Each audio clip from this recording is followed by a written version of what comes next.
κατέστρεψε, η άλλη με έχει κάψει και μια κριτήρευα τη μάνα να κλάψει. Και μια κική, και μια κική, λαλούσε. Εάν συνεχιστεί αυτό από το συγκεκριμένο του βόλιο που είναι και το επόμενο 2. 2. Πώς θα το κάνεις αυτό? Ναι, αυτό σημαίνει, τελείωσε.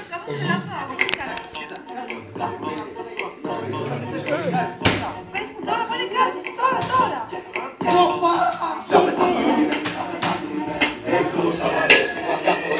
Οι άνθρωποι στις μάνες μας δεν πιάνονται, να πετάμε και